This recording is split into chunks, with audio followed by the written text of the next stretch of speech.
For years, Duck Dynasty made the Robertson women look steady, smiling, and almost untouched by the chaos around them. Miss K cooked, Korie managed, Missy prayed, Jessica smiled through the noise, Lisa stood quietly beside Alan. But after the cameras stopped, the real stories started coming out. There were hospital rooms, old affairs, painful confessions, hidden disorders, and family roles that changed faster than fans expected. Then Phil died. Miss K disappeared from the spotlight, and the younger women began taking over. What happened to the Duck Dynasty women was not simple. It was darker, quieter, and far more personal. Miss K. Robertson's life changed fast, and the hardest part is how clearly that change can be traced. For years, people knew her as the steady center of the Robertson family. Long before health updates and public worry took over, she was the woman at the kitchen table, cooking for a house full of loud personalities and somehow bringing calm back into the room. On Duck Dynasty, that image stayed constant. Phil might be stubborn, the sons might argue, and the house might feel full of noise, but Miss K gave it warmth. She spoke softly, yet everyone understood her place. She was the one who made the family feel like a family. That role did not end when the cameras stopped.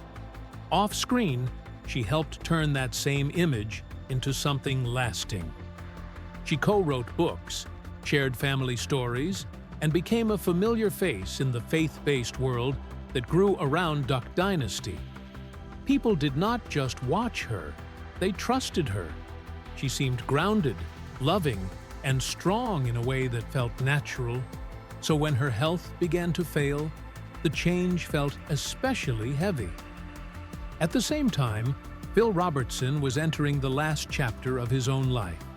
The man who once seemed larger than the room around him had been living with Alzheimer's, and over time, that illness began to take away the sharp edge people remembered from television. When he died in May 2025, at the age of 79, the public saw the end of a famous era. The family saw something more personal. After nearly 6 decades of marriage, Miss K lost the man around whom so much of her life had been built. That loss landed at the worst possible moment, because her body was already struggling before his death came. Weeks earlier, the family had begun sharing troubling details about her condition.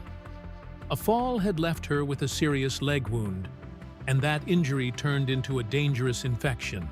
The situation became severe enough to require surgery and a long hospital stay. Her son, Jace, described it in raw terms, making it clear that this was no minor setback. Miss K was already weak, already limited, and this pushed her much further down. Earlier injuries had already made walking difficult. She had been using a walker, and even then her balance was unreliable. After the fall and the infection, the family had to face a much harder reality. She now needed around-the-clock care. That phrase changed the whole picture. For viewers who still held on to the old image of Miss K in the kitchen, feeding the family and settling every storm, the truth was painful. She was no longer guiding the room. She was now the one being watched over, helped from place to place, and supported through each day. After Phil died, the emotional side of that struggle became impossible to hide. Willie Robertson spoke openly about how depressed she was. That grief made recovery harder. The body weakens, then the heart breaks, and soon each part of life makes the other part heavier. As her public appearances became rare, the silence around her said a lot. When Duck Dynasty, the revival began in 2025, she appeared only briefly. The setting was familiar, and for a moment it seemed like the old rhythm might return. Yet that moment passed quickly. As the season moved on, she disappeared again. She was not at the premiere event in Monroe, even though it was taking place in her own world, among people who had long seen her as the heart of the story. Instead of new scenes and family moments, people got short updates about falls, depression, weakness, and care. The woman who once anchored the show had moved almost fully out of sight. That shift created space for someone else to step forward, and that person was Korie Robertson. She had always been important, though her role was less obvious in the early years. When Duck Dynasty first exploded in 2012, most viewers focused on Willie as the business leader and on the men whose beards and jokes drove the show. Korie, however, was doing the work that kept the brand organized, expanded, and profitable. She helped manage the machine behind the image. She worked in the office, handled licensing, and turned the family business into something much larger than a local success story. That mattered because Duck Commander was no longer just a duck call company once the show took off. It became a national brand with products in major stores and a media identity that reached far beyond Louisiana. Korie helped shape that rise. She understood how to move between the family's world and the outside business world. She could deal with producers, guide the retail side, and keep the company from slipping into chaos. That gave her a different kind of authority. It was quieter than the kind viewers usually notice, but it was real. Over time, she built a wider public life of her own. She became a best-selling author, took part in faith-based speaking events, and helped guide projects that extended the Robertson name into books, film, and ministry. After the original show ended in 2017, she did not fade from view. She simply changed lanes. Her daily routine became more focused on creative work, planning, and leadership from home. She talked about mornings with coffee, prayer, writing, emails, podcasts, and meetings. She also spent time building Tread Lively, the family's production company, which became a new base for what came next. That move into production was important because it showed that Korie and Willie were no longer just reality television figures. They were building stories, financing projects, and shaping how the Robertson family would be presented in the years after Duck Dynasty. They produced faith-centered films, including The Blind, which told the difficult early story of Phil and Kay's marriage. That choice says a lot about where Korie's influence now sits. She is not just helping manage the family brand. She is helping decide which parts of family history get retold and how. So when Miss Kay's health worsened and Phil died, Korie became the natural female center of the public story. The old matriarch could no longer carry that role, and Korie had already been standing close to it for years. In the 2025 revival, that shift was clear. The focus moved toward Willie, Korie, their children, and their grandchildren. Miss Kay remained loved, but she was no longer the woman holding the family image together in public. Korie had become the person who could speak for the family, guide the media side, and carry the brand into its next stage. While that change was happening at the top of the family, another Robertson woman had long been carrying a quieter, more private weight. Missy Robertson often appeared on Duck Dynasty as the calm wife beside Jace. She seemed organized, warm, and steady. Viewers saw a strong marriage, 3 children, and a woman who fit easily into the family's world. Yet behind that image was a much harder story, one shaped by fear, pressure, and years of medical stress. Missy married Jace in 1990, long before the family became famous. When the show arrived, she was already deeply rooted in the Robertson world, raising their children and helping in the business. She also became part of the public faith-based image that grew around the family. But the deepest challenge of her life came through her daughter Mia, who was born with a cleft lip and palate. Over the years, Mia went through surgery after surgery, and that experience changed the family in ways viewers could only partly see. Hospital waiting rooms have a way of stripping away performance. For Missy, The repeated cycle of fear, prayer, recovery, and uncertainty broke any easy idea of a perfect family life. While the show gave audiences laughs and family warmth, she was also living through one of the most emotionally draining experiences a parent can face. Watching her child go into operating rooms again and again forced her to wrestle with pain in a much deeper way than television ever showed. That private struggle became part of her faith story and later part of her public voice.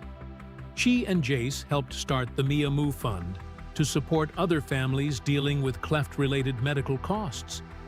That step grew naturally from what they had lived through. It gave their pain a direction, and it also gave Missy a purpose outside the role viewers knew best. In her writing, she spoke more openly about insecurity, anxiety, and the pressure that came with the family's fame. During the years when Duck Dynasty drew huge audiences, she was walking red carpets, while also dealing with private fears and doubts. That contrast made her story more human. The polished image was real in one sense, but it never held the whole truth. After the show ended, Missy moved even further toward ministry, writing, and family-centered work. Her life did not become smaller. It became more focused. She and Jace expanded their home again in unexpected ways, taking in young people and caring for a newborn for a time. That choice fit her story. She had already lived through enough to know that family does not always arrive in neat forms.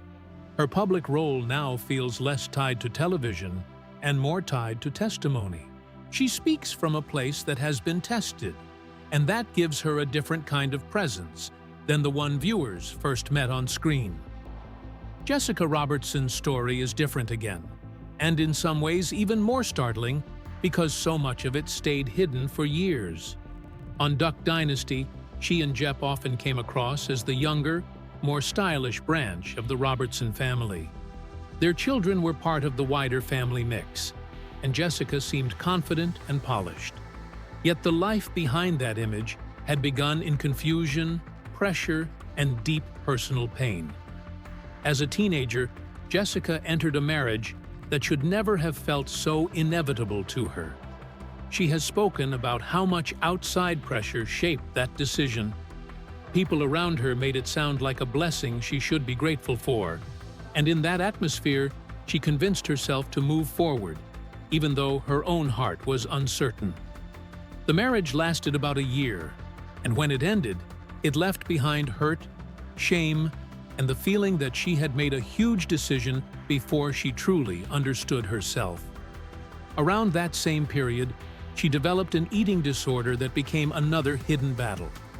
What she later described was not just dieting or insecurity in a casual sense, it was an intense attempt to control herself through food, numbers, and strict limits. She tracked every bite, feared ordinary foods, and tied eating to guilt in a way that made daily life harder and harder.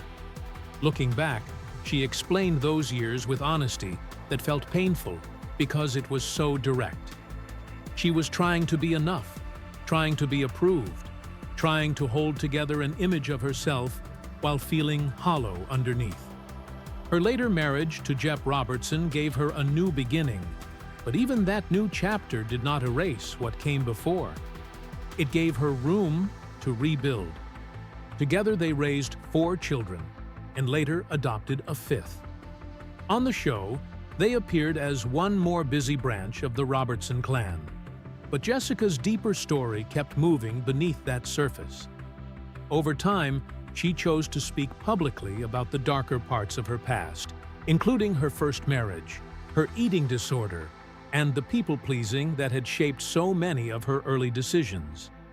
That honesty became central to her public life after Duck Dynasty. Rather than chase a bigger television spotlight, she built her own platform in a quieter way. Through her blog, speaking events, and social media, she turned toward testimony. She spoke about pain, abuse, healing, and family life with a kind of control that reality television never really allows. That matters because it shows a pattern running through many of the Robertson women. The show made them visible, but their deeper identities came into focus later, when they began telling their own stories in their own voices. Jessica's life has also entered a new family stage. She is now a grandmother, and that shift adds another layer to everything that came before. A woman who once felt lost in early adulthood now stands in a role shaped by survival, motherhood, and memory. Her public photos and family updates show joy, but the power of her story comes from the full arc. She is not compelling because her life stayed easy. She is compelling because it did not, and because she eventually chose to stop hiding the hardest parts. Lisa Howard stepped into the Robertson family young. She married Alan Robertson in 1984 when she was 19. And at first, the story looked steady from the outside. Alan was Phil and Miss Kay's oldest son, and over time he moved into ministry work in West Monroe, Louisiana. Yet the hardest part of their marriage was still ahead of them. In the summer of 1999, 15 years after the wedding, Lisa began an affair with an old boyfriend. Around that same period, Alan admitted that he too had been unfaithful early in their relationship before Lisa married him, a wound she had already chosen to forgive. The marriage came close to ending between 1999 and 2000, but instead of walking away, they entered counseling, leaned into their church community, and started the slow work of rebuilding trust. That history matters because television never really showed it. Alan and Lisa came into Duck Dynasty later than many people remember, and they only appeared in a small slice of the full run, roughly 30 to 40 episodes out of more than 130 between 2012 and 2017. Viewers mostly saw Alan as the calm one, the beardless brother, the preacher who could officiate weddings and bring a gentle voice to family moments. What they did not see was the real damage sitting behind the smiles. The show stayed light, funny, and easy to watch, so it left out Lisa's 1999 affair, Alan's early betrayal, and the sexual abuse Lisa had suffered as a child. Those pieces came out later through church events and through their 2019 book, Desperate Forgiveness, where the polished TV version gave way to something much more painful and much more honest. As the family brand grew, Lisa also began to appear in a different setting that revealed more of who she was. By 2014, she was traveling with the Women of Duck Commander Group alongside Miss Kay, Korie, Missy, Jessica, and others. These events promoted both the family brand and their joint book, but they also created room for conversations that the show never touched. At Sam's Club signings and Christian retail appearances, women sometimes stood in line for hours just to hear the wives speak. The atmosphere was very different from the hunting jokes and warehouse chaos people knew from TV. Here, Lisa and the others talked about marriage, parenting, faith, struggle, and recovery. For many women in those crowds, this was the first time they heard that Alan and Lisa had nearly divorced and had spent years trying to put their life back together. That shift became even clearer after reality TV stopped being the center of their world. Once the cameras faded, Alan and Lisa shaped their pain into a ministry focused on couples dealing with adultery, trauma, and broken trust. They began speaking at marriage conferences, church retreats, and focus on the family events, often sharing the full story of what happened in 1999 and what came after. Then, in 2019, they released Desperate Forgiveness as a practical guide for people facing betrayal inside marriage. Since then, their work has expanded through podcasts, YouTube testimonies, and small group intensives where they walk people through confession, boundaries, and long-term accountability. The tone of that work is far removed from the neat ending of a Duck Dynasty episode. On stage, Lisa talks about childhood sexual abuse, compulsive lying, and sexual brokenness that began long before the affair. Alan and Lisa speak openly about sleeping apart, living with deep distrust, and fighting through dark thoughts. That honesty reveals how much the original show left untouched. And once you start looking at the women in this family more closely, the picture grows even wider. Sadie Robertson Huff is one of the clearest examples. She did not fade when Duck Dynasty ended in 2017. Instead, she built a second career that reached even further than the show. By 2026, she had become an author, speaker, podcast host, and digital personality with a brand built around faith, family, and mental health. That growth changed her audience too. Some of her followers still remember the old A&E episodes, while many others know her only through books, social media clips, podcast episodes, and online video. In a crowded media world where many reality stars disappear once the cameras stop rolling, Sadie kept moving and turned her name into a full platform. Then, in April 2026, her polished public image collided with a moment of real fear. She shared that her 8-month-old daughter Kit choked while sitting in a high chair and stopped breathing. Sadie performed CPR while her mother called 911, and the baby began breathing again just as paramedics arrived. The family spent the night at the hospital for observation, but the emotional shock did not end there. Sadie later spoke about the waves of anxiety that followed, and that detail gave the story its real weight. What started as a normal family dinner became a life-or-death emergency within seconds, and the fear stayed with her long after the danger passed. Rebecca Robertson's path also shows how much the Robertson story changed over time. She did not enter the family in the usual way. She first came into their lives as an exchange student from Taiwan and later became part of the family for good. That unusual beginning made her stand out inside the Duck Dynasty world from the start. By 2025, she had built her own life as a mother and entrepreneur, working through a boutique and a clothing brand centered on matching styles for mothers and children. Her story moved far from the old hunting camp image people first connected to the family. What began with reality TV gradually turned into a business life shaped by motherhood, fashion, and a much more modern kind of branding.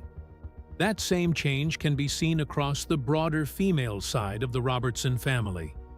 Willie and Korie raised 6 children, including Rebecca, Sadie, Bella, John Luke, Willie Alexander, and Rowdy. And by the middle of the 2020s, the family had already entered a new grandchild era. This growth did more than add names to the family tree. It changed the center of gravity. The old image of the family focused on bearded men, duck calls, and warehouse jokes. The newer image puts women, children, and young families much closer to the middle. Their stories now drive large parts of the public brand, especially online, where family updates, motherhood, faith content, and lifestyle posts reach audiences far beyond the original fan base. That helps explain why the revival worked the way it did. In 2025 and 2026, the younger Robertson women played a major role in keeping the family relevant. Duck Dynasty. The revival brought attention back to the family, but it did not simply recreate the old formula. Instead, it leaned into a younger cast and a more social media-friendly tone. Sadie featured in revival-related content, and newer clips showed a more playful, modern version of family life. The brand adjusted itself to a world shaped by short videos, podcasts, and younger viewers who were too young to follow the original A&E run from 2012 to 2017. That matters because it shows a family business learning how to survive in a very different media landscape. The money story behind all this is just as striking. In the late 1990s and early 2000s, Korie and Willie were filling duck call orders from their garage in West Monroe. The business was still small enough that family members answered phones, handled emails, and packed shipments from home through duckcommander.com. Then the show exploded after its 2012 debut, and the Robertson brand spread into retail stores, books, DVDs, licensed merchandise, and tourism. At its peak, the larger empire was often estimated in the hundreds of millions, with some reports putting it around $400 million. The family was also said to make about $200,000 per episode over 132 episodes, which would place their TV earnings near $26 million. That kind of success turned a cramped family operation into a full attraction with offices, a gift shop, warehouse space, tours, and constant visitor traffic. Korie's own memories show how sudden that growth felt from the inside. She has described Duck Commander as a tiny family business built on Phil's duck call invention and years of barely getting by. She remembers taking customer calls herself, packing orders in the garage, and later walking into a warehouse that seemed so huge she thought they would never fill it. Before long, that same building was packed with offices, gifts, tourists, and production activity. Shipping had to move to another warehouse down the road, and Korie's daily life shifted with it. The woman who once answered phones in a home business found herself balancing media travel, production work, speaking events, podcasts, and later projects through Tread Lively and other ventures. The rise was exciting, but it also pulled the family far from the simple life many people imagined they were still living. That pressure became even more intense when fame pushed the Robertsons into national arguments. At the show's peak around 2013 and 2014, Duck Dynasty could draw around 11 million viewers for an episode. That kind of attention turned the family into a cultural symbol. Phil Robertson's public comments on sexuality and race brought backlash, sparked debate, and pulled the family into the middle of the culture wars. The show kept going, but the public image changed. From that point on, the Robertsons were no longer just a reality TV family. They represented a certain kind of conservative, rural Christian identity to many viewers. That placed the women in a difficult position. Korie, Missy, Jessica, Lisa, and the others were often expected to defend the family and its values while still appearing warm, gentle, and supportive inside a format that had no room for open, messy arguments. Because of that, many of the hardest truths came out somewhere else. Through books, women's events, and later interviews, several Robertson women began speaking more openly about pain that never made it onto television. Jessica wrote about infidelity in her past, body image struggles, and an eating disorder. Lisa shared her childhood sexual abuse and the lasting trauma that followed her into adult life. These stories changed the image that viewers had absorbed from years of polished episodes. The family that looked united and peaceful on Wednesday nights carried private wounds that were deep, long-lasting, and hard to explain in a half-hour television slot. Once those women started telling the fuller version, the contrast became impossible to miss. That fuller version also helps explain why many of them stepped back after 2017. When Duck Dynasty ended its original run in March of that year, the first wave of massive fame cooled off. For several of the women, that opened a new path. They moved toward conferences, devotionals, podcasts, and church-based events where they could speak without network notes or advertiser concerns. In those spaces, they could discuss abuse, depression, eating disorders, betrayal, and family strain in a direct way. The audiences were smaller, but they were more committed and more ready to hear difficult truths. That trade gave the women something they did not have before, which was control over how their own stories were told. By the time Duck Dynasty, the revival arrived on June 1, 2025, the family had clearly entered a second act. The network framed it as the children's turn, and the show now centered on Willie and Korie's adult kids, along with a growing collection of grandchildren. The setting had expanded too. Instead of keeping most of the action around Phil's old warehouse world, the revival spread across multiple Robertson homes, the coffee shop, a thrift store, and the updated Duck Commander Museum. Early ratings notes pointed out that the premiere drew more women ages 18 to 34 than any Duck Dynasty episode had since 2014, which showed that the generational bet was working. The family brand had shifted toward a younger and more female-driven audience. That change showed up in the storylines themselves. Sadie explained that the next generation had kind of taken over as adults, and the show reflected that. Rebecca played a major role while juggling parenting and business. Sadie brought in her podcast and media work. Bella managed the Duck Commander Museum and launched a thrift store that appeared on the show. In practice, this meant the women and younger family members carried much of the emotional and practical weight of the revival. The original wives and matriarch figures were still part of the wider family identity, but they were no longer the center of the frame. No absence was more powerful than Miss K's. Willie said she filmed some early material, but by the time the premiere party took place in Monroe, Louisiana, she was no longer able to participate in the same way. She needed around-the-clock professional health care after a fall, an infection, and a hospitalization earlier that spring. Her decline came during an especially painful season for the family because Phil Robertson died on May 25th, after an Alzheimer's diagnosis in December 2024. The revival did not lean heavily into narration about death or dementia, yet the loss was everywhere. Phil was gone. Kay faded from view. The younger women cooked, hosted, and prayed in spaces that once belonged to her. That quiet shift gave the show a layer of grief that sat beneath everything else. The family had already started telling darker stories before the revival, and one of the clearest examples was The Blind in 2023. Willie and Korie helped produce the film, which focused on Phil and Kay's early marriage, and the painful years the original series mostly covered with jokes or brief references to wild times.